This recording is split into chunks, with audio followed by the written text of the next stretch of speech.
Bismillahirrahmanirrahim. Assalamualaikum warahmatullahi wabarakatuh.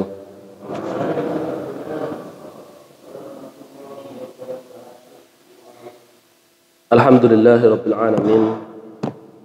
Wabihi nasta'inuhu ala umurid dunya waddin. Asyhadu an la ilaha illallah wa asyhadu anna Muhammadan abduhu wa rasuluhu an-nabiyyul amin. Allahumma salli wa sallim wa barik ala khatimin nabiyyin wal mursalin Muhammad ibn Abdullah wa ala alihi wa sahbihi wa man tabi'ahum bi ihsan ila yaumiddin, amma ba'd. Fa ya ayuhan nas ittaqullaha mastata'tum wasma'u wa ati'u la'allakum turhamun. Alhamdulillah, Bapak Ibu hadirin jamaah yang dirahmati oleh Allah Subhanahu wa taala. Puji syukur kepada Allah Subhanahu wa taala patut untuk senantiasa kita haturkan atas kesempatan yang Allah berikan kepada kita, dibangunkan kita dari tidur kita dalam keadaan sehat, dalam keadaan masih beriman kepada Allah Subhanahu wa taala, di mana kita ketahui bahwasanya tadi malam saudara kita yang tercinta Bapak Sugiono, Pak Giono, Pak Giono, Sugiono, Pak Giono sini tapi Bapak Sugiono, Bapak Sugiono meninggal dunia. Lek Pak Giono insya Allah tesih dangun apa? Masya Allah. Ya, yang biasa ngompeni masjid ini, nyapu dan lain sebagainya. Bapak Ibu hadirin yang dirahmati oleh Allah Subhanahu wa taala,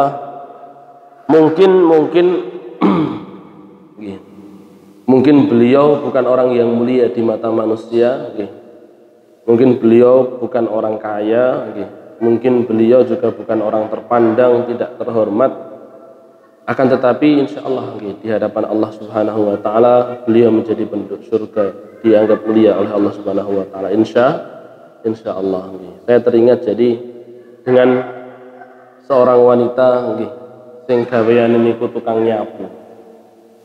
nyapu di masa Rasulullah sallallahu alaihi wasallam meninggal dunia di pagi hari. Rasulullah sallallahu alaihi wasallam tidak mendapati ibu-ibu yang biasa nyapu itu di mana.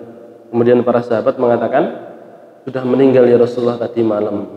Kok saya tidak dikabari? Ya. Maka para sahabat mengatakan, ya Rasul, gimana panjenengan dikabari? Cuman orang biasa. Saya kira panjenengan buatan tidak usah tahu aja, tidak apa-apa, kata para sahabat.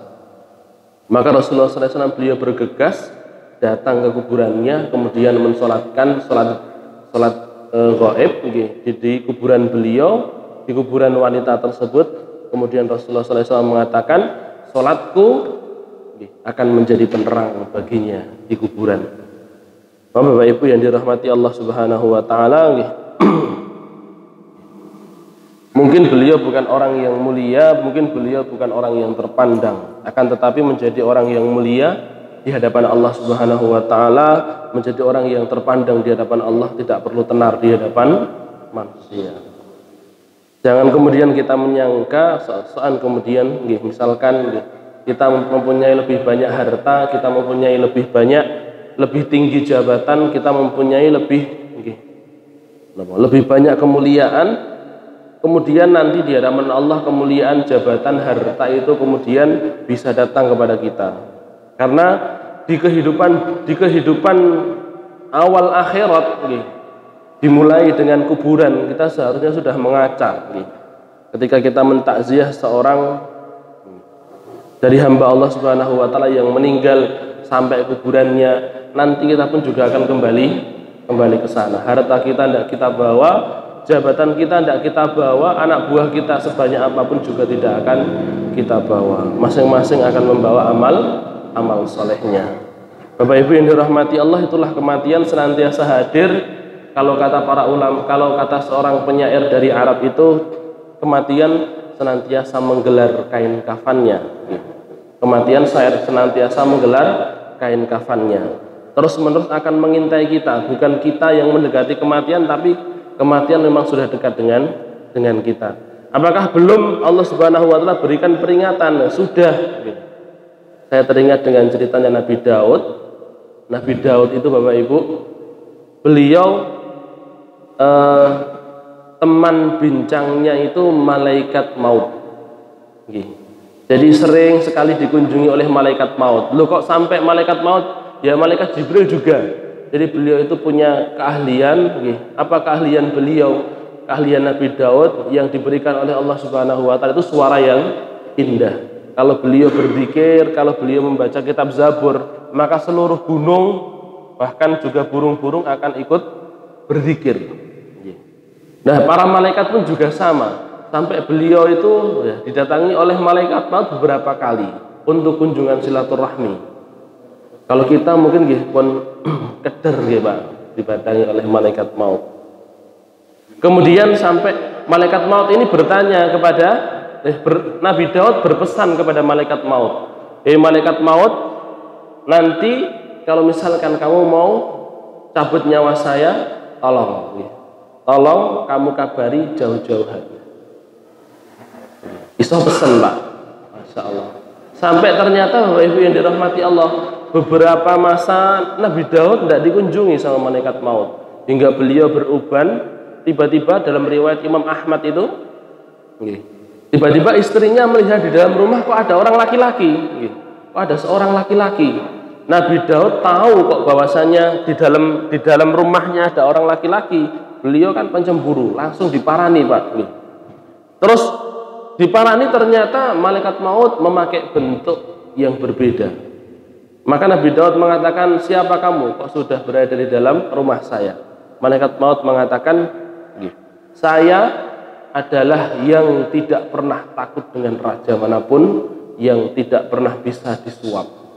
Oh, berarti kamu adalah malaikat maut. Sekarang kamu mau mengunjungi saya atau mau menunaikan amanah Allah? Saya mau tunaikan amanah Allah. Kemudian Nabi Daud bertanya, loh, saya kan dulu sudah pernah bilang untuk minta dikasih tahu dulu beberapa hari. Apa kata malaikat maut? Bukankah rambutmu sudah mulai memutih? Niki sing pun rambutnya memutih. Ya. Kula nggih enten pinten ngoten. Bukankah rambutmu sudah mulai memutih? Kulitmu sudah mulai mengeriput? Ya, tenagamu sudah mulai loyo. Kerabatmu itu si fulan di mana? Kerabatmu si fulan di mana? Apakah sudah mendahuluimu? Kemudian Bapak Ibu yang dirahmati Allah, malaikat maut mengatakan, itulah peringatan yang Allah berikan pada setiap orang. Jadi Bapak Ibu yang dirahmati Allah, kita masing-masing sudah punya peringatan dari Allah Subhanahu wa taala. Entah itu ketuaan, masa tua, rambut yang putih, orang, atau kalau misalkan mati dalam keadaan muda, orang yang sudah meninggalkan kita, orang-orang yang kita cintai yang mulai satu demi satu meninggalkan kita, itu peringatan dari Allah Subhanahu wa taala. Beberapa kali kita melayat, itu juga peringatan dari Allah Subhanahu wa taala. Maka Bapak Ibu hadirin yang dirahmati Allah, kalau misalkan jadi nanti ada satu riwayat bahwasanya ini khusus untuk para nabi, mereka itu akan dikasih tawaran oleh Allah Subhanahu wa taala, mau ndak saya panjangkan umurnya, khusus para nabi. Bapak Ibu yang dirahmati Allah, tapi hal ini juga yang nanti kemudian dilirik oleh orang-orang Yahudi. Ada satu hadis yang mengatakan seperti itu. Nah, saya juga teringat dengan Nabi Musa alaihissalatu wassalam, ketika beliau didatangi malaikat maut, sebagaimana kita ketahui, didatangi malaikat maut dalam bentuk orang. Beliau dalam keadaan sakit, ditanya, siapa kamu? Mau ada hajat apa? Saya mau nyabut nyawa. Ini orang, dalam keadaan bentuknya orang, datang kepada Nabi Musa. Nabi Musa sakit, mengatakan, saya mau nyabut nyawa kamu. Aku wong loro bocah guyon. Dijotos kali Nabi Musa, kan gitu. Sampai Bapak Ibu dirahmati, dalam hadis disebutkan matanya malaikat maut keluar, sampai keluar. Lek Nabi Musa sing jotos nggih ngoten niku kan nggih. Batu saja menggelinding ditamplek malih ngecap dalam Riyadhus Shalihin kan nggih. Jadi batu menggelinding cuma ditamplek mboten dicotos, ditamplek ngoten Bapak Ibu. Ngecap niki, Pak. Nah, malaikat maut dijotos dalam keadaan bentuknya bentuk manusia. Maka kemudian mengadu kepada Allah Subhanahu wa taala. Akhirnya Nabi Musa sadar, oh iya, ternyata ini malaikat maut tenan toh. Kemudian datang Bapak Ibu yang dirahmati Allah, malaikat maut kedua kalinya membawa perintah Allah Subhanahu wa taala, kemudian mengucapkan salam dulu. Mengucapkan salam, Assalamualaikum, saya membawa perintah Allah untuk mencabut Anda wahai Nabi Musa, akan tetapi saya diberikan diberikan ikhtiar dari Allah Subhanahu wa taala, diberikan pilihan. Sampean mau ndak dikasih sama Allah umur 1000 tahun lagi? Coro saya panjenengan purun mboten, Pak? Tambah 1000 tahun melih. Nggih. Bapak Ibu yang dirahmati Allah, Nabi Musa kemudian bertanya, setelah 1000 tahun terus ngapain? Ya mati semua. Mati juga. Kullu nafsin dha'iqatul maut. Setiap nafsu, setiap jiwa pasti akan merasakan kematian. Mati juga nanti. Bapak Ibu yang dirahmati Allah, apa kata Nabi Musa? Kalau begitu untuk apa saya harus menunggu 1000 tahun? Saya merasa yakin bahwasanya saya sudah menunaikan tugas saya.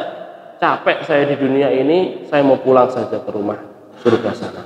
Bapak Ibu yang dirahmati Allah, nanti di riwayat lain beliau disuruh untuk menempelkan jari tangan beliau di lembu.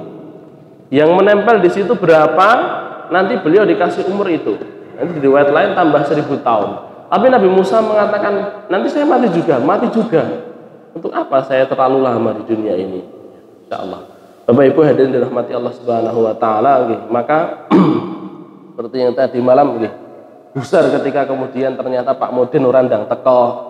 Karena kata Rasulullah SAW, "Idza udiyadil janazatu ala anakir rijali," kalau jenazah sudah diletakkan di atas keranda itu sudah meninggal, maka fa in kanat musliman, kalau misalkan dia itu orang baik, maka dia akan mengatakan qaddimuni, segerakan saya.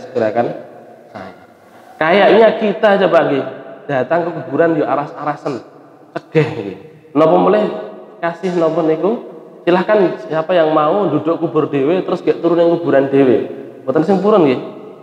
Ndak ada yang mau. Kita di masa hidup ndak ada yang mau, tapi Bapak Ibu yang dirahmati Allah, nanti kalau sudah meninggal kita ini suruh ayo cepet nggih. Ayo nyapu iki kondang randang diurusi, ayo segera saja. Makanya kan dari situ kemudian ada sunnah untuk menyegerakan pemakaman orang yang beriman. Sebaliknya kalau misalkan fa'ingkana musian, kalau misalkan dia orang yang buruk, maka dia akan mengatakan ya laitaha aina tadhabuna biha. Loh, celaka kalian, saya mau dibawa kemana? Jadi dia hatinya seakan dia sudah mati akan tetapi Bapak Ibu dirahmati Allah, hatinya masih nyantol di dunia. Berbeda dengan orang yang beriman, sebagaimana Nabi Musa alaihissalam akan rindu Bapak Ibu yang dirahmati Allah untuk masuk ke liang lahat, karena liang lahat itu akan menjadi surga buat dia. Semoga Allah Subhanahu wa taala memberikan kepada kita husnul khatimah, dan semoga Allah menjadikan kuburan kita menjadi salah satu taman dari taman-taman surga. Amin ya rabbal alamin.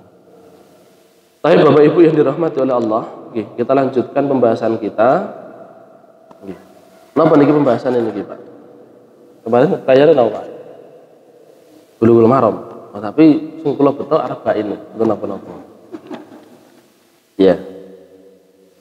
Baik. Kita lanjutkan hadis arba'in An-Nawawiyah, hadis yang ke-7. Hadisnya dari Tamim bin Aus Ad-Dari radhiyallahu taala anhu, bahwasanya Rasulullah sallallahu alaihi wasallam bersabda, ad-dinun nasihah. Din itu adalah nasihat. Kemarin Bapak Ibu yang dirahmati Allah sudah kita bahas napa niku nasihat. Napa? Ada yang masih ingat nasihat? Din itu adalah nasihat. Bapak Ibu yang dirahmati Allah, kalau ditafsirkan sakarape dhewe, agama itu adalah pitutur. Akan tetapi nasihat itu bukan hanya pitutur. Nasihat itu, saya ulangi lagi, nasihat itu iradatul khair lil ghair, keinginan baik kepada orang lain. Saya punya keinginan baik kepada Allah. Apa keinginan baik saya kepada Allah? Dengan menjalankan aturan Allah, beribadah kepada itu keinginan baik kita kepada Allah. Ada agama itu adalah peraturan keinginan baik seorang hamba, seorang manusia kepada Rasulullah. Ya. Terus apa keinginan baik seorang hamba kepada Rasulullah? Nanti ada keinginan baik untuk kitab Allah. Apa keinginan baik kita untuk kitab Allah? Dengan senantiasa membacanya, mempelajarinya, mengamalkannya, tidak melemparnya di atas pun, di belakang pundak kita dan lain sebagainya. Nah, kita kemarin sampai ke wali rasulihi. Agama ini adalah nasihat untuk Rasulullah sallallahu alaihi wasallam. Sayyidina Muhammad sallallahu alaihi wasallam. Dengan apa? Untuk apa? Bagaimana cara kita memberikan nasihat kepada Rasulullah, keinginan baik kita kepada Rasulullah dengan cara beriman kepada beliau, membenarkan seluruh yang Rasulullah SAW bawa. Bapak Ibu yang dirahmati, inilah yang disebut sebagai kafah, menerima seluruh yang Rasul bawa, diterima semuanya dulu. Sanggup untuk menjalankan atau tidak sanggup, yang penting menerima dulu, legowo dulu. Ternyata masing-masing orang diberikan kemampuan yang berbeda. Ketika Allah Subhanahu wa taala memberikan kemampuan kepada seseorang dengan yang lainnya, jangan disamakan. Jangan disamakan. Wah, sampean cuman bisa sedekah 1000, sedekah aku 1000. Gajimu piro, sedekahmu piro. Loh, jangan disamakan Bapak Ibu. Karena kemampuan orang masing-masing berbeda. Entah itu hatinya maupun kemampuannya secara fisik. Begitu pula waltizamu taatihi fi amrihi wa nahyi, melazimi taat kepada beliau pada seluruh perintah dan larangan beliau.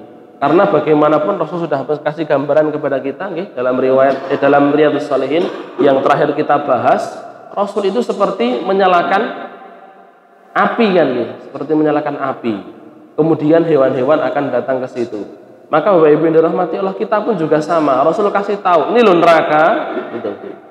Tapi ternyata ketika kita dikasih tahu ini neraka, terus kemudian mana saja aturan-aturan, mana saja perbuatan yang menjuruskan kepada neraka, malah justru seluruh manusia tertarik pada neraka.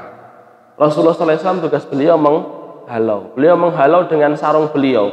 Akan tetapi Bapak Ibu yang dirahmati Allah, ternyata banyak dari umatnya yang justru menghalau tangannya Rasulullah. Wa ihya sunnatihi, sudah kita bahas kemarin, menghidupkan sunnah beliau. Man ahya sunnati faqad ahabbani. Sekali lagi, ini hadis secara individu dhaif, akan tetapi punya syahidnya, punya penguatnya. Siapa yang menghidupkan sunnahku, maka dia telah mencintaiku.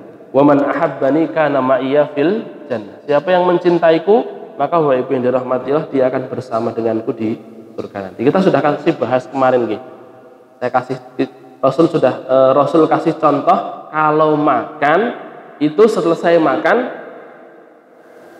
dijilat tangannya dijilat, terus kemudian juga wadahnya dijilat juga, entah itu langsung atau begini. Loh, sampai seperti itu Pak. Itu kan salah satu sunnah Rasul yang mulai hilang napa mboten? Nggih.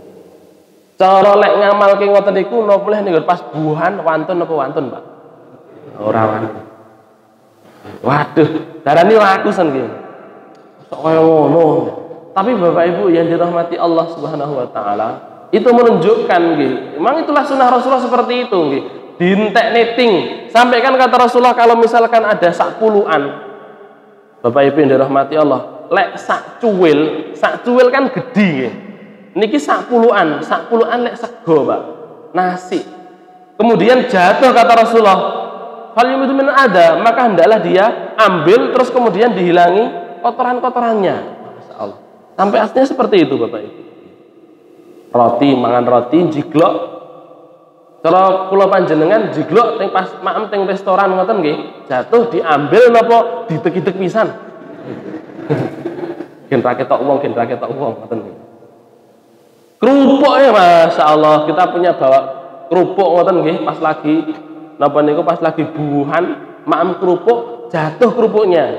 Kira-kira diambil kerupuknya, anak kita malah justru sering kali nggih Pak. Malah justru anak kecil itu. Ini juga satu dalil bahwasanya apa namanya?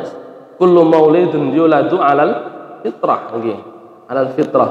Ternyata Bapak Ibu yang dirahmati Allah justru anak kita nggih yang lebih sunnah daripada kita di dalam hal itu.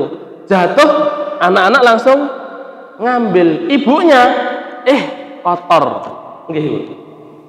Kotor, wis kotor, ndak usah aja. Aslinya duduk kotor, tapi apa? Gengsi lah, mosok anakku njikuk kerupuk njiglok nggih Bu. Masya Allah. Mboten ngaku mboten napa-napa. Ya. Nah itu salah satu menunjukkan bahwasanya emang sunnahnya Rasul, menghidupkan sunnahnya Rasul yang mati itu Bapak Ibu yang dirahmati Allah sulit nih, menghidupkan sunnah Rasulullah SAW yang mati itu sulit. Seperti kalau yang seperti itu bagaimana? Setidaknya kita mulai dulu dari rumah. Dari rumah diajarkan putra putri kita jangan buang-buang makanan. Terus kemudian kalau misalkan ada yang jatuh, orang enak istilahnya durung 5 menit, ndak enak istilahnya durung 5 menit barang, terus gak atik 5 menit barang. Mboten usah nunggu. Ngertos kok jatuh, ambil, dibersihkan, dimakan lagi. Sampai seperti itu nggih. Kenapa kok sampai seperti itu? Kan kata Rasulullah SAW nggih, karena setan nanti yang akan ngambil. Lek biasane wong Jawa niku sanjange iki lek ra mbontekne engko teko di hari kiamat, ngoten. Aku kok orang bontek nih, nggih Pak. Ya, kalau biasanya ibu-ibu kita sanjangnya ngoten niku. Kata Rasulullah SAW, ini yang jatuh, yang tersisa itu nanti setan yang makan, maka jangan sekali-kali salah seorang di antara kalian kasih makan setan. Nggih. Bapak Ibu yang dirahmati Allah nggih.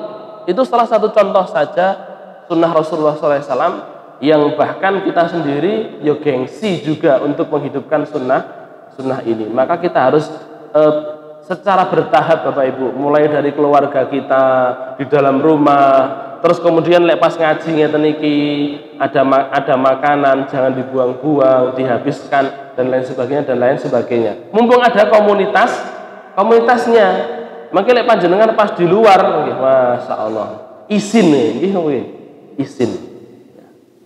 Ya perlu dihilangi. Niki Bapak Ibu yang dirahmati Allah, malu itu ada al-haya'u minal iman. Malu itu sebagian dari iman. Tapi kan disampaikan oleh para ulama, malu yang seperti apa? Malu yang merupakan sebagian dari iman adalah malu yang menghalangi seseorang dari bermaksiat kepada Allah Subhanahu wa taala. Tapi kalau malunya itu untuk menjalankan kebaikan, berarti itu bukan malu dari iman. Terus wat takhalluq bi akhlaqihi, dan berakhlak dengan akhlak Rasulullah sallallahu alaihi wasallam, wat ta'addub bi adabihi, dan beradab dengan adabnya baginda Rasulullah sallallahu alaihi wasallam. Apa bedanya akhlak dengan adab? Kalau akhlak itu di dalam, kalau pas tidak dilihat orang. Tapi kalau akhlak itu ketika dilihat orang. Bapak Ibu yang dirahmati Allah, coba apakah kita berakhlak atau beradab? Saya kasih contoh nggih. Niki mungkin panjenengan sendiri yang jawab. Kita kalau misalkan pergi ke masjid, salat di masjid, pakai baju muslim, pakai kopiah, pakai sarung, necis pokoknya. Persis kayak Pak Haji. Tapi kalau kita misalkan salat di dalam rumah, kira-kira nggih sami napa gurunggo kaos oblong? Napa? Sama napa sama? Lek ibu-ibu ya sama kerukuan panggan. Lek ini bapak-bapak nggih. Nah, Bapak Ibu dirahmati Allah, kalau misalkan nggih ketika kita ke masjid, kita pakai baju sing api, terus pakai sarung yang bagus, bajunya baju muslim, terus kemudian pakai peci, pas di dalam rumah kita sholat juga sama, berarti itu akhlak kepada Allah Subhanahu wa ta'ala. Tapi kalau misalkan nggih pas ning masjid necis seperti itu, pas ning omah kaos oblong terus sarungan gak atik niki ritek ini kaos bareng kerja pisan. Wis pokoke langsung sholat. Nah, kalau misalkan seperti itu Bapak Ibu dirahmati Allah, berarti tadi ketika di masjid itu bukan akhlak tetapi adab. Itulah bedanya kita dengan orang-orang kafir. Orang-orang kafir mereka beradab. Kalau orang-orang Islam yang dianjurkan Rasulullah berakhlak. Akhlak itu tumbuh setelah ada iman di situ. Bapak Ibu yang dirahmati Allah Subhanahu wa taala, dari segi adab orang-orang Jepang mereka misalkan katakan orang-orang Eropa mereka mau antri, kenapa nggih, Pak? Di sini kamar mandi khusus untuk kencing. Yang di sini kamar mandi khusus untuk BAB. Ketake niki ora enek sing antri, tapi ada orang mau kencing, yo pangga antrinya di sini. Kan gitu, Pak. Orang-orang luar sampai seperti itu. Nah, itu adab namanya. Makanya nanti ada peradaban. Kalau akhlak Bapak Ibu yang dirahmati Allah, itu ketika tidak dilihat oleh manusia, masih tidak berakhlak. Makanya kalau misalkan dengan istri pas lagi sendirian 2 orang, berakhlak tidak dengan istri atau hanya beradab dengan istri? Beradab dengan istri artinya baik dengan istri ketika dilihat orang. Ternyata pas tidak dilihat orang, tidak berakhlak. Ketika misalkan istri dilihat oleh orang baik sama suami, nunduk, tapi ketika tidak dilihat orang, bentak-bentak suaminya, tidak taat sama suaminya, itu namanya bukan berakhlak. Jadi itulah bedanya akhlak dengan adab. Akhlak itu ketika kita tidak dilihat oleh orang, adab itu ketika kita dilihat oleh orang. Akhlak itu akhlak kita kepada Allah Subhanahu wa taala, akhlak itu akhlak kita kepada Rasulullah pula. Adab itu Bapak Ibu hadirin dirahmati Allah antara sesama. Itulah adab dan akhlak. Termasuk juga Bapak Ibu dirahmati Allah, salah satu akhlak itu adalah tidak menerjang larangan Allah. Kita tidak menerjang larangan Allah, itu akhlak kita kepada Allah Subhanahu wa taala. Bapak Ibu hadirin yang dirahmati Allah Subhanahu wa taala, akhlak ini yang seringkali luntur, yang seringkali hilang daripada kita kaum muslimin. Nggih napa nggih? Nggih napa nggih? Nggih. Sampai niki yang sering saya sampaikan entah Hasan Al-Banna atau Syekh Shalid Al-Munajjid, itu beliau mengatakan al-Islam mahjubun bil muslimin. Islam itu cahayanya tertutupi oleh perbuatan orang-orang Islam sendiri. Sering kita kasih contoh kan koruptor lebih banyak yang pakai songkok daripada yang tidak pakai songkok. Lebih banyak yang pakai jilbab napa yang tidak pakai jilbab. Aslinya orang nggo jilbab, tapi terus malih ternyata bar OTT malih gawe jilbab. Masya Allah. Nggih napa nggih? Nanti dipotong barang jarine. Nah, Bapak Ibu yang dirahmati Allah, akhlak yang telah Rasulullah SAW ajarkan kepada kita itu yang terbaik untuk kita Bapak Ibu, yang seringkali kita lupa. Kita seringkali mengunggul-unggulkan saya lebih dekat, saya lebih sunnah dengan dari perkara ibadah saya itu lebih sunnah, lebih mirip sama Rasulullah dari cara berpakaian saya lebih sunnah lebih mirip dengan Rasulullah dari penampilan saya. Tapi kadang kita lupa kemiripan itu dalam hal akhlak yang mulia. Bapak Ibu yang dirahmati Allah, saya kasih contoh salah satu akhlak yang mulia yang dimiliki oleh baginda Rasulullah SAW yang menyebabkan Mekah kelaparan. Gara-gara akhlaknya Rasul, Mekah kelaparan. Kok iso? Ada seorang Bapak Ibu yang dirahmati Allah, seorang yang nanti akan menjadi sahabat namanya Sumamah ini dia pemuka Bani Hanif. Bani Hanif itu baninya Musailamah Al-Kadzab, nabi palsu. Bani Hanif itu Bapak Ibu itu termasuk bani terkuat. Istilah ini misalnya sekarang digdoyo enten Cina, enten Amerika. Nah itu Bani Hanif itu satu bani yang termasuk bani yang kuat di Jazirah Arab. Bahkan nanti kan peperangan antara kaum muslimin di masa Abu Bakar dengan Bani Hanifah.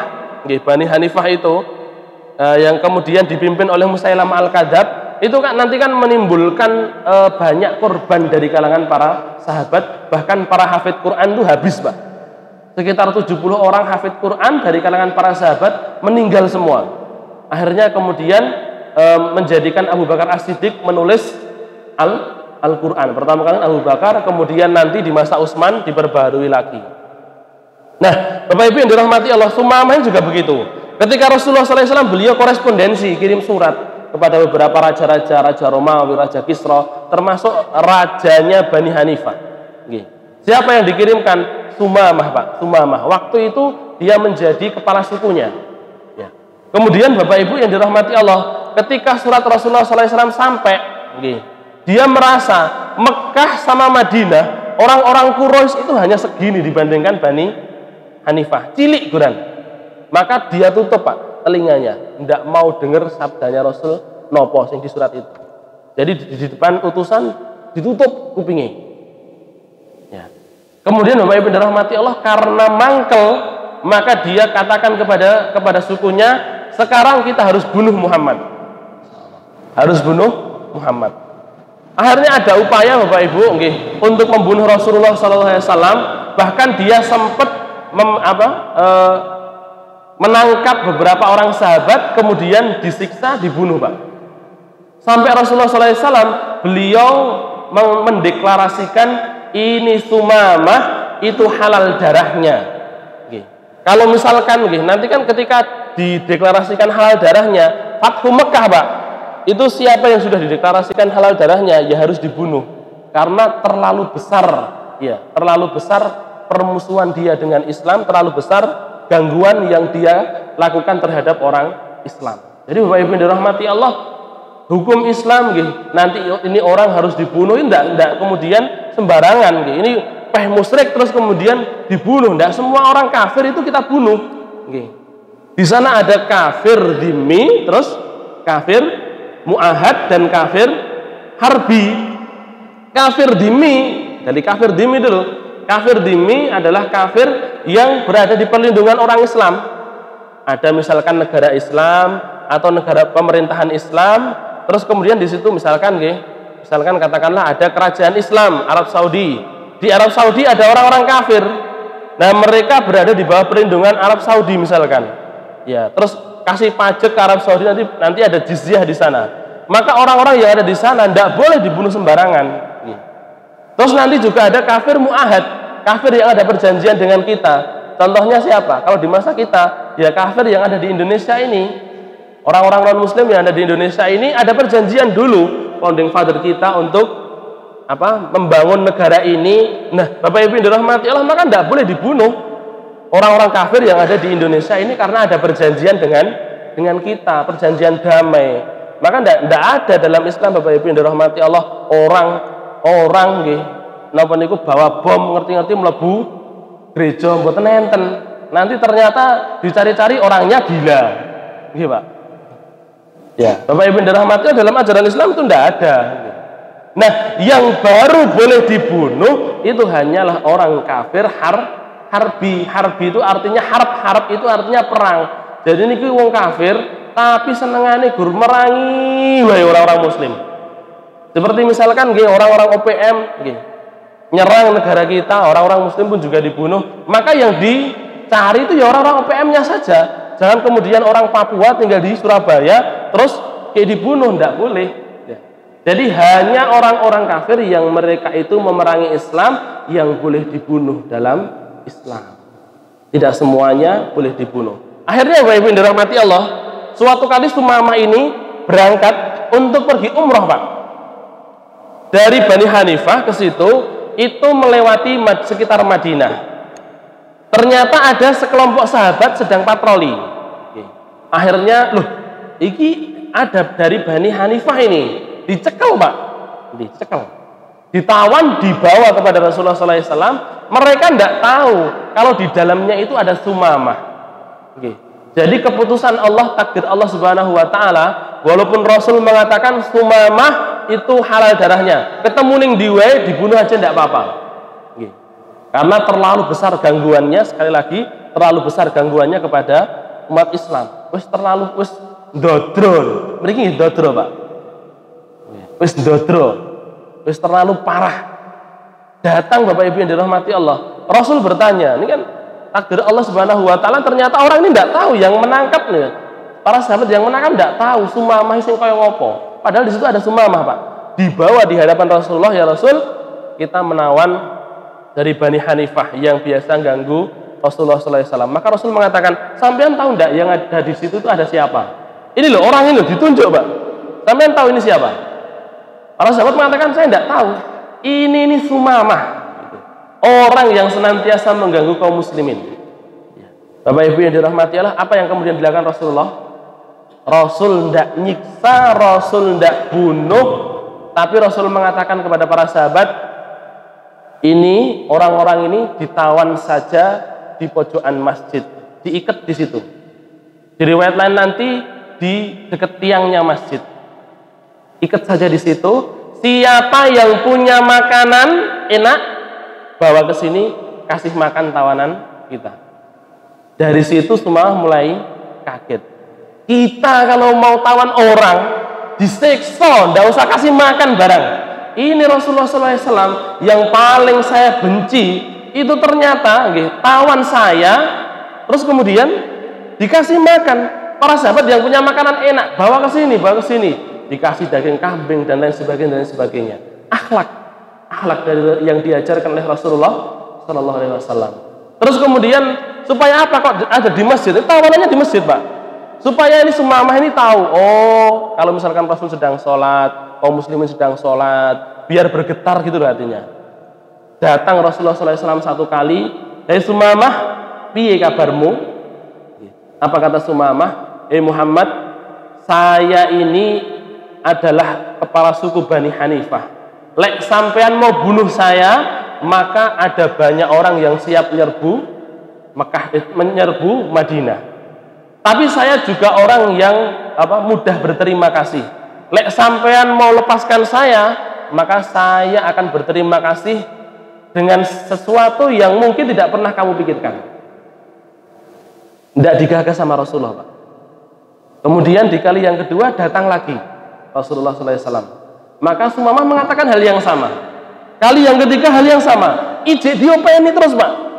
Diopeni terus, makmur dia kehidupannya. Kemudian yang ketiga kalinya, Bapak Ibu dirahmati Allah, ketika Rasul datang, Sumamah mengatakan hal yang sama. Rasulullah SAW mengatakan kepada para sahabatnya, sudah lepas saja dia. Lepas, Pak. Orang yang mengganggu Rasulullah SAW dan kaum muslimin, sampai Rasul mengatakan ini dibunuh di mana saja. Pas ditawan, tidak dibunuh sama Rasul, tidak disiksa oleh Rasul, kasih makanan yang layak, tidak diizinkan kaum muslimin untuk mengganggu sama sekali, dia suruh dibebaskan tanpa ada tebusan sama sekali. Bingung semua mas sampean. Kok yo enek seperti ini? Sampai kemudian dia pergi, Pak. Disuruh pergi, ya sudah pulang dia. Pulang sampai di daerah Baki. Ya, beliau tidak pulang. Akhirnya balik mau ke Mekah untuk umrah. Sampai di Baki, di situ ada mata air. Beliau Sumamah ini berada di mata air itu, kemudian mengusap wajahnya, balik lagi ke Madinah, Pak. Balik lagi ke Madinah, sampai di masjid, di depan masjid langsung mengatakan, Muhammad, asyhadu alla ilaha illallah wa asyhadu anna Muhammadan Rasulullah. Masya Allah. Gara-gara akhlaknya Rasulullah SAW, seorang Sumamah itu masuk Islam. Sumamah mengatakan, hei Muhammad, sebelum ini Madinah itu negeri yang paling tak getingi. Sampeyan itu manusia yang paling saya benci. Tapi ketika saya sudah masuk Islam, saya merasa Madinah itu negeri yang paling saya cintai, dan sampeyan adalah manusia yang paling saya cintai. Akhlak Rasulullah Shallallahu Alaihi Wasallam yang seringkali hilang daripada kita. Kemudian bagaimana kisahnya Sumamah? Ya, kenapa kok akhlaknya Rasul bisa menyebabkan kelaparan di Mekah? Akhirnya Bapak Ibu, Sumamah tanya kepada Rasul, ya Rasul, saya kan sebenarnya mau umroh. Menurut panjenengan saya balik ke rumah atau umroh lagi? Apa kata Rasulullah? Sampean mau umroh silahkan umroh saja, teruskan saja, wis tekan kene kok. Akhirnya umroh, Pak. Kemudian Sumamah bertalbiyah, talbiyahnya itu berbeda dengan talbiyahnya orang-orang musyrik.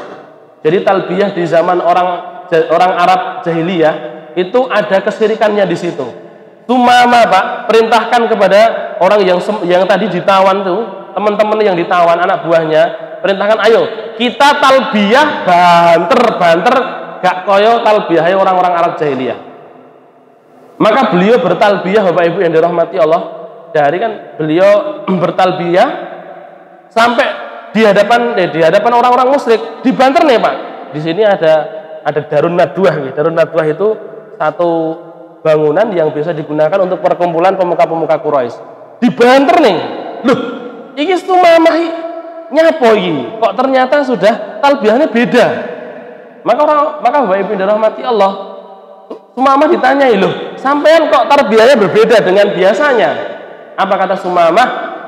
Orang-orang musyrik, kalian orang-orang Quraisy, ketahuilah bahwasanya saya sudah masuk Islam. Asyhadu alla ilaha illallah. Banter Pak, 2 syahadat di hadapan orang-orang musyrik.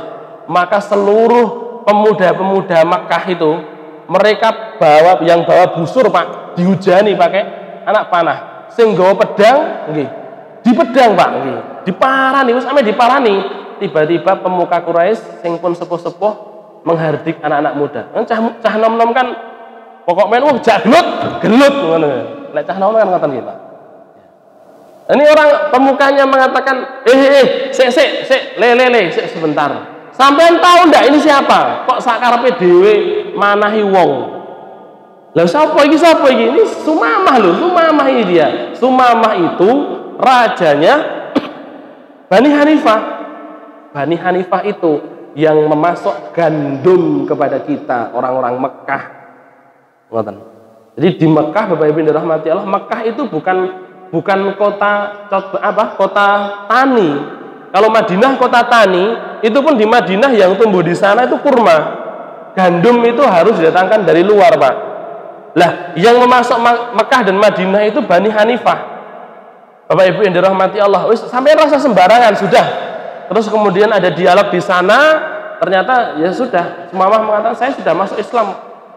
Sebelum pulang Pak, dia katakan begini, saya nanti karena sampean sudah mengganggu Rasulullah SAW, kan Bapak Ibu yang dirahmati, Sumamah dikasih tahu oleh para sahabat bagaimana di gangguan yang dialami oleh orang-orang musyrik, dulu perjuangannya bagaimana, terinspirasi Pak untuk jarak juga, terinspirasi untuk mengungkapkan kebenaran juga. Maka dia sampaikan, gangguan sampean kepada Rasulullah dan gangguan kalian kepada saya itu menggambarkan bagaimana bengisnya kalian. Maka saya bersumpah nanti kalau pulang Mekah tidak dapat pasokan gandum.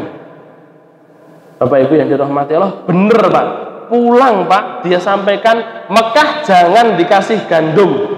Walaupun gue di toko piro wae aja mbok kei. Walaupun nanti ada dari saudagar Mekah datang ke sini minta mau beli, jangan dikasih. Gitu Pak. Akhirnya Bapak Ibu yang dirahmati Allah, ada yang mengatakan baru 3 hari, ada yang mengatakan 7 hari. Mekah pun kocar kacir, bingung, kan yo mangan nggih. Mangan apa? Nah, Bapak Ibu hadirin yang dirahmati Allah Subhanahu wa taala, akhirnya para pemuka Mekah mengirimkan Abu Sufyan, Pak. Datang kepada Rasulullah SAW menyampaikan apa yang dilakukan oleh Sumamah. Maka Rasulullah SAW beliau kirimkan surat kepada Sumamah, wis kirimkan lagi gandum kepada orang-orang Mekah. Akhlak Rasulullah SAW menyebabkan orang yang paling benci sama Rasul itu jadi cinta sama Rasul, menyebabkan Mekah sampai harus kelaparan. Bapak Ibu hadirin dirahmati Allah, itulah akhlak yang seringkali hilang daripada kita. Bagaimana juga Ibnu Abbas itu Pak, beliau pakai gamisnya baik, bukan baik. Pakai gamisnya bagus. Beliau mengajar Pak, mau ngajar pakai gamis bagus.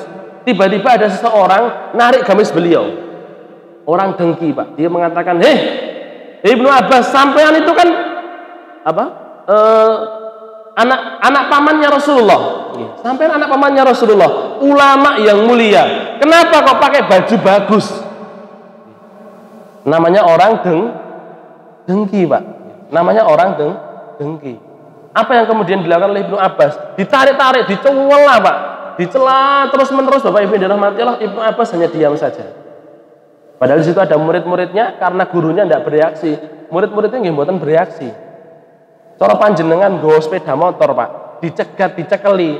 Apik men sepeda motor, gak ada nggawa sepeda motor, diuring-uring pisan.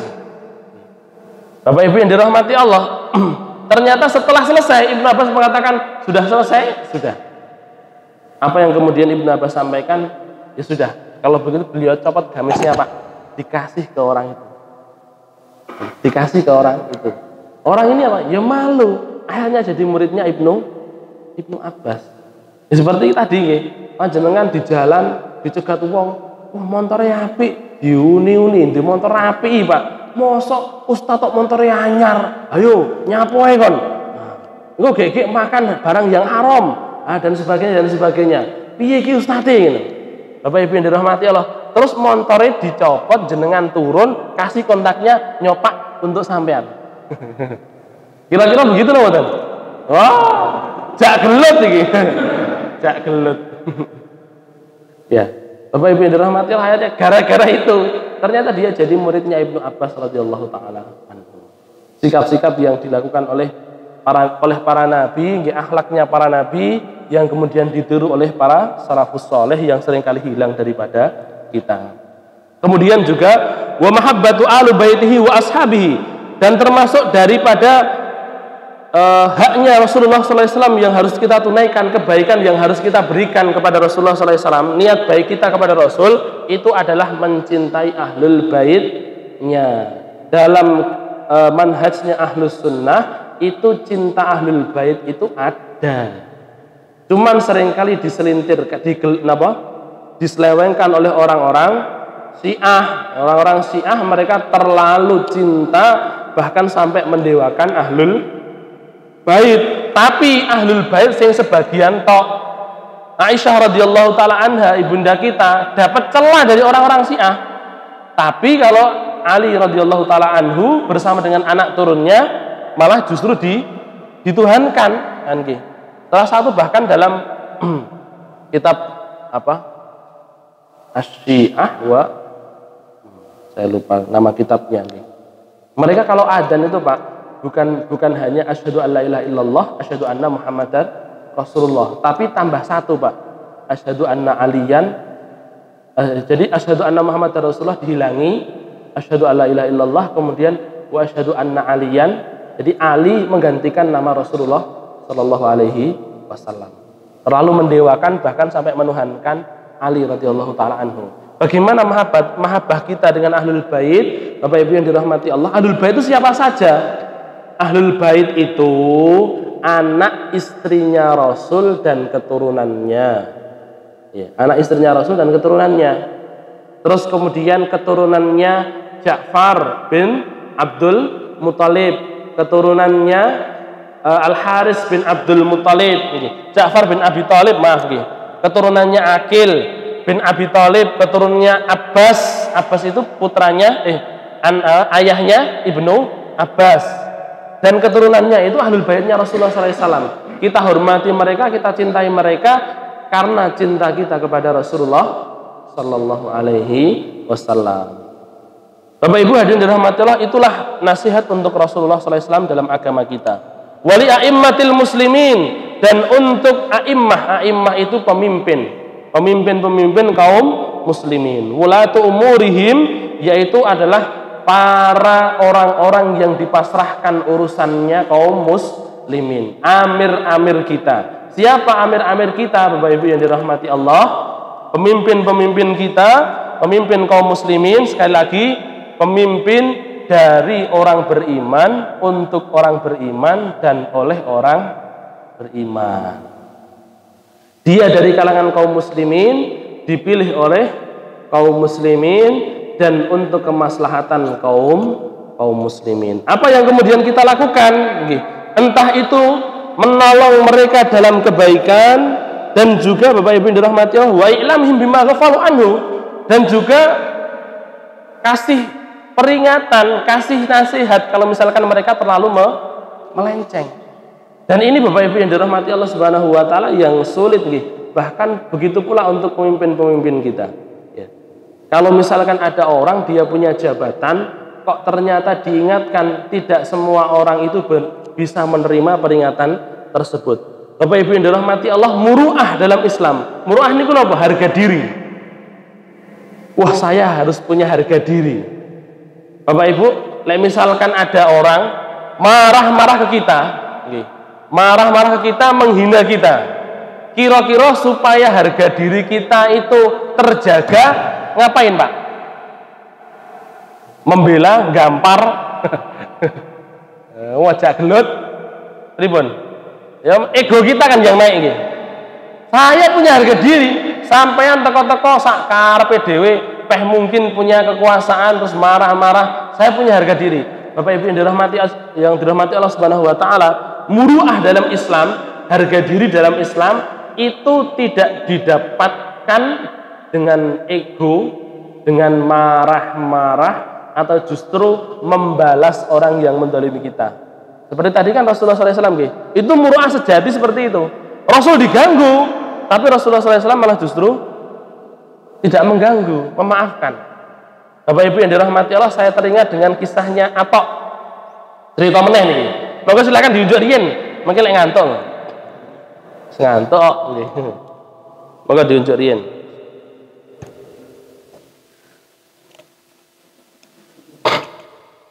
Atok siapa?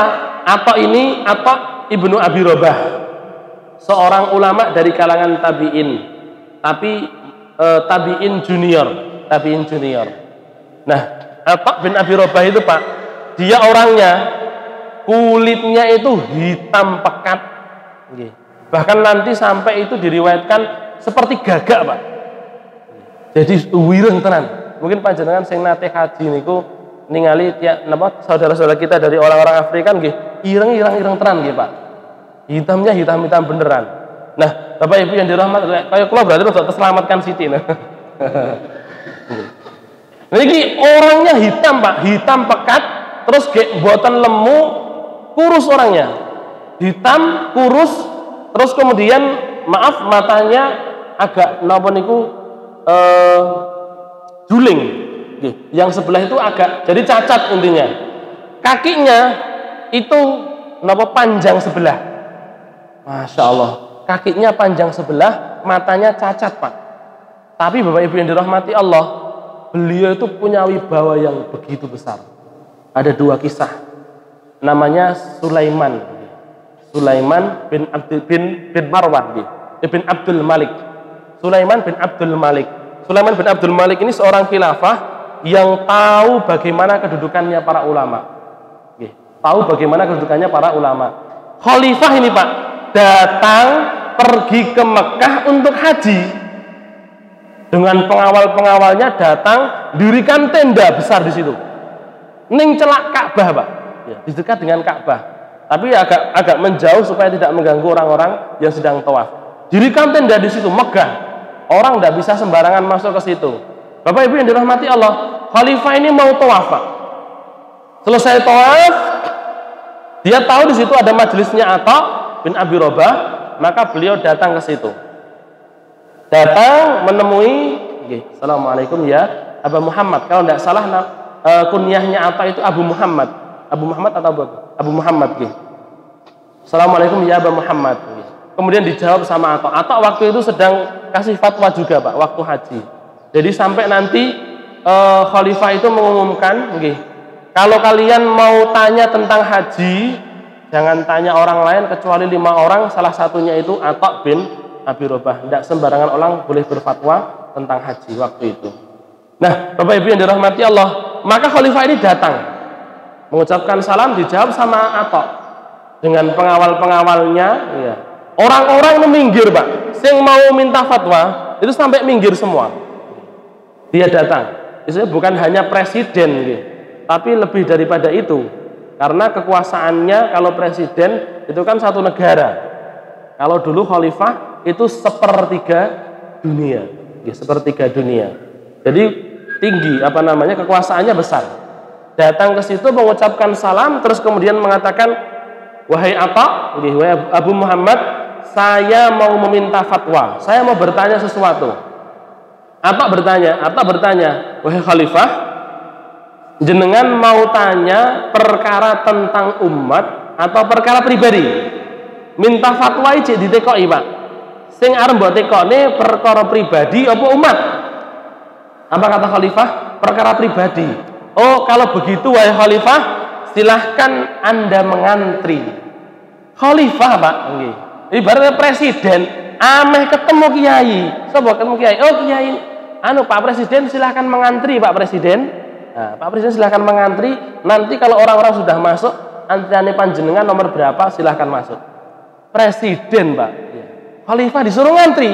Bapak Ibu yang dirahmati Allah, pengawalnya otomatis muring-muring. Tapi Khalifah diam saja, Pak. Beliau tahu ini muruahnya Khalifah Sulaiman bin Abdul Malik. Nah, beliau tahu Bapak Ibu yang dirahmati Allah makamnya Atha, kemuliaan yang didapatkan oleh Atha, wibawanya Atha. Beliau kemudian tidak semena-mena, enggak. Beliau tidak kemudian menyiksa Atha, kemudian mendiskriminasi, enggak. Beliau kemudian duduk di belakang ngantri, Pak. Pengawalnya itu sampai bertanya kepada Khalifah, loh, kita nyibakkan manusia ini kan yo angel ya, Pak. Wong kaji terus mikir. Wah, angel Bapak Ibu yang dirahmati Allah. Nyibakkan niki ternyata panjenengan sampai di situ. Cuman dijawab seperti itu sama Atha. Panjenengan kok malah ke belakang? Mau. Bapak Ibu yang dirahmati Allah, apa kata Khalifah? Saya yang salah, kata Khalifah. Masya Allah. Ini muruahnya Khalifah. Bapak Ibu yang dirahmati Allah, akhirnya setelah selesai gilirannya maju, kemudian bertanya, selesai urusannya, pulang, Pak. Pulang beliau sampaikan kepada seluruh yang ada di istana, kumpulkan semuanya. Kerabat-kerabat saya kumpulkan. Pengawal-pengawal pribadi kumpulkan. Kemudian beliau mengatakan, sesungguhnya apa yang telah dilakukan oleh Atha itu adalah kebenaran. Dan beliau adalah orang yang mulia, maka ketika seseorang mempunyai ilmu dari Allah Subhanahu wa taala, kekuasaan dunia akan tunduk kepadanya. Maka jangan ada yang dendam dengan Atha. Sepeninggalnya Khalifah Sulaiman, maka Bapak Ibu yang dirahmati Allah, adiknya itu jadi khalifah. Adiknya jadi khalifah, maka Atha ini, Pak, karena ada urusan datang untuk menemui khalifah. Bapak Ibu yang dirahmati Allah, ketika datang dia dalam keadaan cuman pakai keledai, Pak. Cuman pakai keledai datang ketemu dengan Atha yang sama, namanya Atha, tapi dia dari Khurasan atau Al-Khurasani. Atha Al-Khurasani ini ulama, tapi ulama pemerintah. Ulama pemerintah, jadi dia punya kekayaan. Dia datang pakai napa niku kencana ngoten niku. Bapak Ibu yang dirahmati, dia datang pakai kereta kencana ngoten niku, datang bersama dengan putranya dan pengawal-pengawalnya. Di jalan ketemu sama Atha bin Abi Rabah. Lihat, langsung miduk, Pak. Ulama sama-sama ulama. Bapak Ibu yang dirahmati Allah, yang bawa keledai itu tetap di keledainya, yang bawa kencana langsung turun, langsung nyalimi. Sampai putranya mengatakan, saya tidak pernah lihat bapak saya ketemu sopo wae terus kayak miduk nyalimi, saya tidak pernah lihat. Sampai seperti itu. Kemudian Bapak Ibu yang dirahmati Allah berbincang-bincang, nyalimi, terus kemudian rangkulan, terus kembali lagi ke putranya mengatakan, hei anakku, saya mau masuk ke khalifah bersama dengan Atha. Anaknya sempat bertanya, Pak, sopo kuwi Atha? Siapa itu? Pak, siapa? Kok panjenengan rela untuk turun untuk nyalimi dia? Padahal seperti itu, cuman bawa keledai loh. Bapak Ibu yang dirahmati Allah, maka Atha pun menghardik putranya, jangan sembarangan kamu ngomong. Ini adalah Atha ibnu Abi Rabah. Oh, Atha bin Abi Rabah, ulama yang terkenal itu. Baru anaknya istighfar, Pak. Astagfirullahaladzim. Akhirnya masuk berdua, Bapak Ibu. Kemudian keluar. Setelah keluar, putranya bertanya. Putranya Atha Al-Khurasani bertanya, loh sampun, Pak, pripun wau? Atha Al-Khurasani mengatakan, nak, lek misalnya saya ndak bawa Atha bin Abi Rabah, saya ndak mungkin boleh masuk ke istana. Atha bin Abi Rabah, Bapak Ibu, datang. Langsung khalifah itu turun tahta, Pak. Beliau turun, terus kemudian menyambut, nyalimi Atha sambil membungkuk. Atha mau duduk, ada tempat duduk, suruh kesini wahai Abu Muhammad, terus kesini sampai ternyata didudukan yang pundi Pak, di singgasananya khalifah. Singgasananya agak besar. Anaknya khalifah itu tidak pernah duduk di situ Pak, tapi Atha bin Abi Rabah suruh duduk dulu, baru kemudian khalifahnya. Terus kemudian ngomong pelan, ada masalah apa wahai Abu Muhammad? Maka Atha, Bapak Ibu yang dirahmati Allah, beliau mengatakan begini. Ya, saya punya beberapa permasalahan, semuanya permasalahannya umat. Nah ini kalau para ulama datang untuk menemui khalifah, bukan masalah pribadinya. Saya kok tidak dapat bantuan? Enggak. Ya, saya kok tidak dapat bantuan? Seharusnya saya dapat. Enggak. Saya mau tanya permasalahan umat. Yang pertama apa? Tetangganya Rasulullah, penduduk Mekah dan Madinah. Walaupun Rasul sudah meninggal, tapi kan mereka di situ. Rasul kan berada di Madinah. Maka yang ada di Madinah dan Mekah itu istilahnya tetangganya Rasul. Itu belum dapat atoya. Atoya ini kenapa? Atoya itu pemberian Pak, pajak dari pemerintah untuk rakyatnya. Istilahnya gitu. Jadi kalau dalam sistem khalifah Islam itu misalkan pengeluaran negara berapa?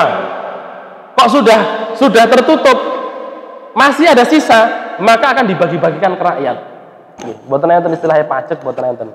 Terus uangnya dari mana? Lah kan nanti ada uang dari zakat, uang dari rampasan perang dan lain sebagainya masuk ke Baitul Mal. Setiap tahun nanti Bapak Ibu yang dirahmati Allah, bahkan dalam sistemnya khalifah yang lain, setiap bulan nanti ada apa ya istilahnya, pemberian. Oh ini dalam sebulan penghabisan negara sekian, ada sisa sekian, dibagikan kepada penduduk sekian. Jadi begitu Bapak Ibu yang dirahmati Allah. Madinah sama Mekah belum dapat selama beberapa bulan, maka khalifah panggil panggil apa istilahnya, menterinya, perdana menterinya dipanggil, silahkan ditentukan, sini jenengan tulis, sampean tulis ini perkara yang pertama yang disampaikan oleh Abu Muhammad ini. Ternyata penduduk Mekah Madinah belum dapat atoya, ditulis langsung siapa yang bagian pemberian siapa, menteri sosialnya siapa, langsung dikirimkan ke sana. Kemudian apalagi? Yang kedua, para mujahid yang ada di situ ternyata belum mendapatkan upah. Dulu orang berjihad itu Pak juga mendapatkan upah, tentara juga mendapatkan upah. Sebagaimana di negara kita juga dapat gitu. Nah, para mujahid yang pulang itu belum mendapatkan upah, banyak di sana yang belum mendapatkan upah. Ya sudah, langsung siapa bagian ini, silahkan diurusi langsung. Ya, sampai beberapa perkara 5 atau 7. Kemudian yang terakhir Pak, Atha berdiri, khalifah duduk, ditunjuk mukanya Pak. Langsung dipanggil, bukan khalifah. Jadi namanya sinten nggih? Saudaranya Sulaiman. Sabit kalau tidak salah Sabit bin Abdul Malik. Nggih. Dipanggil namanya tanpa menyebutkan khalifah. Nggih. Ingat, kamu hidup dilahirkan di dunia ini dalam keadaan sendirian. Kamu hidup dalam keadaan sendirian, nanti kamu mati juga dalam keadaan sendirian. Maka jangan congkak dengan segala kekuasaan yang kamu miliki. Orang-orang di bawah itu Pak sampai gumun. Bapak Ibu yang dirahmati Allah, Atha Al-Khurasani pun sampai gumun. Berani-beraninya ini orang, dia berdiri di hadapan khalifah, khalifahnya suruh duduk, terus ditunjuk-tunjuk Pak, dinasihati. Bapak Ibu hadirin yang dirahmati Allah, sampai Atha Al-Khurasani mengatakan, nah ini yang nanti kemudian dijadikan judul oleh beberapa pengkisah perkataan Atha Al-Khurasani. Atha bin Abi Rabah ini, kalau misalkan istana mau bergetar, maka istana akan bergetar dengan perkataan dia. Diingatkan khalifah tentang kehidupan, dia hidup dalam keadaan sendirian, lahir dalam keadaan sendirian, tidak bawa apa-apa, nanti mati tidak bawa apa-apa, mati pun juga sendirian, maka jangan congkak dengan segala yang kamu miliki. Khalifah Bapak Ibu yang dirahmati Allah, apa yang dilakukan beliau ditunjuk atau seperti itu? Beliau cuman menangis saja Pak, nangis. Itu muru'ah yang didapatkan oleh kita, yang bisa kita dapatkan bukan ketika kemudian kita mungkin dalam tanda kutip kita direndahkan, terus kemudian kita nyolot, bukan dengan ego, bukan pula dengan amarah, akan tetapi Bapak Ibu yang dirahmati Allah, akhlak mulia yang nanti akan mendatangkan muruah kita, harga diri kita. Ya, baik Bapak Ibu yang dirahmati Allah, itu mungkin yang bisa kita bahas pada pertemuan kali ini, berkaitan dengan nasihat untuk Rasulullah SAW dan nasihat untuk para pemimpin kaum muslimin, menolong mereka ketika mau menjalankan kebaikan, ditolong. Jangan kemudian misalkan mau ada mau ada kebijakan baik terus kemudian walah wingko palingo yo ada udang di balik batu, misalkan seperti itu.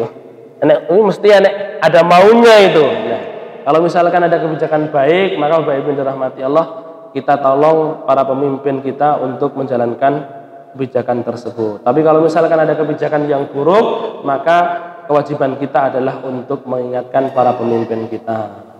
Bapak Ibu dirahmati Allah, sekali lagi, pemimpin kaum muslimin itu adalah pemimpin yang ditunjuk oleh orang-orang beriman, orang-orang muslim yang dipilih dari kalangan kaum muslimin dan juga untuk kepentingan kaum muslimin. Entah itu kalau misalkan tidak ada khalifah bagaimana, entah itu pemimpin dari organisasi, panjenengan masuk organisasi misalkan Muhammadiyah atau Nahdien, mungkin ada yang masuk Persis dan lain sebagainya, panjenengan deklarasikan dia sebagai pemimpin, maka itu pemimpin sementara panjenengan harus taat dengan pemimpin itu. Entah itu kemudian di dalam masjid ketakmiran, entah itu kemudian ketika sedang safar ada pemimpin safar, maka pemimpin safar wajib untuk kita taati.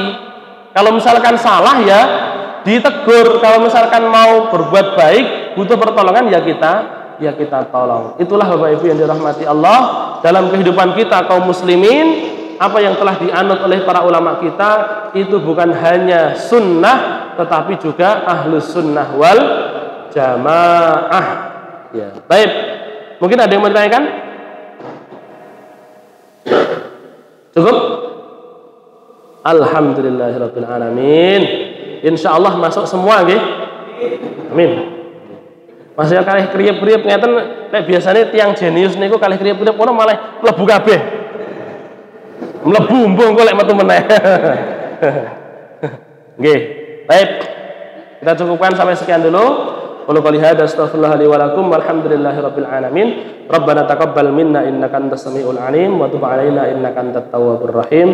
Walhamdulillahirabbil alamin. Kita tutup dengan doa kifaratul majlis. Subhanakallahumma bihamdik asyhadu an la ilaha illa anta astaghfiruka wa atubu ilaik. Assalamualaikum warahmatullahi wabarakatuh.